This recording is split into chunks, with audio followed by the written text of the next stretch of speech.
Hi, I'm Susan Chabinsky with Morningstar. For many, working longer and retiring later can bring financial benefits, but it's not the right answer for everyone.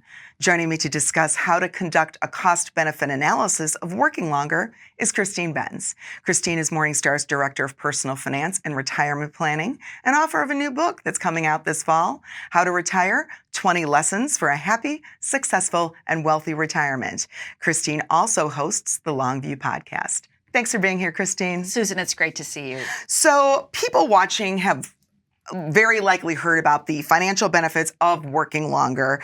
Can you discuss why continuing to work longer rather than retiring fully right when you technically reach retirement age can make so much sense from a financial standpoint? Right. So obviously you're continuing to earn an income. That's a big one. You often also are able to continue making retirement plan contributions, which benefit from additional years of compounding. If you're investing inside of a tax sheltered account, you get tax deferral, that additional years of tax deferral. If you're working, you may be able to delay Social Security. I'm sure people have heard millions of times about the virtues of delaying Social Security, but you basically enlarge your eventual benefit. And so that's one reason why, if people are looking at their retirement plan assets, worried about whether they'll have enough, an easy piece of advice is, if you're able to, consider working, because the financial effects are many. Yeah. So can working longer ever really be a negative from a financial perspective? Well, not necessarily a negative, but there can be a few situations where it's not going to benefit you as much. So the great example would be the person who has a pension and their benefit is what it is, and additional years of service are not going to increase that benefit. And then there can also be knock-on tax effects and Social Security effects, especially if you're continuing to work and you've already filed for Social Security. Okay. You really want to get some advice there, because your additional, you may want to continue working for a lot of reasons, but the financial benefits may be curtailed by some of the tax and Social Security effects that you experience. Right. And what about the job itself and quality of life considerations, Christine? What factors should people be considering in deciding whether working longer is the right answer for him or her? This is the piece that I think really gets underplayed, Susan, and we talk a lot about this in the book that I have coming out, because it is very easy to dispense that advice saying, keep working, but there are lots of reasons that maybe people would want to think twice about working. One would obviously be if you have some health condition that is limiting your ability to work, or maybe you have a job that's physically demanding and that just becomes untenable to continue doing that job.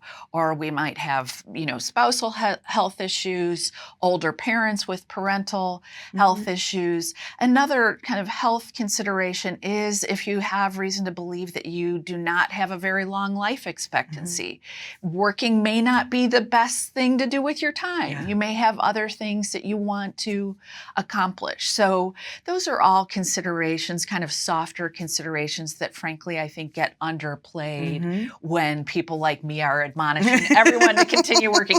Not everyone should continue working or is necessarily able to do so. Right. What about the middle ground then, Christine? You often talk about that, like, perhaps you can continue working in some capacity. Talk a little bit about that. Right. I love this idea, Susan, where we were just talking before we got rolling about how 40 hours is a lot of time to give to an employer. So could you potentially do some job that you find rewarding, but pull back a little bit in terms of the hours, or maybe just in terms of the intensity of the work? So, a job that I always kind of envy when I see people doing it is the person working at Trader Joe's. And maybe Trader Joe's is a terrible place to work, but, it seems like a place to have some contact with other human beings, be around food, which I enjoy, and, not have the intensity, not the intellectual intensity of working, which for people who have had really intense jobs, that might feel really good. So I always say, especially, if you're in good standing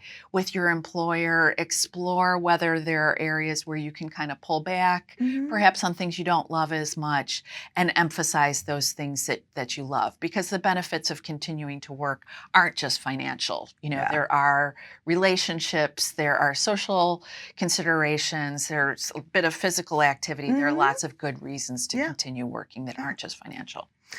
And then you think people should bring a dose of humility to their retirement date. What do you mean by humility? For sure. I always get nervous when someone's like, I want to retire on February 1st, 2028 or something like that.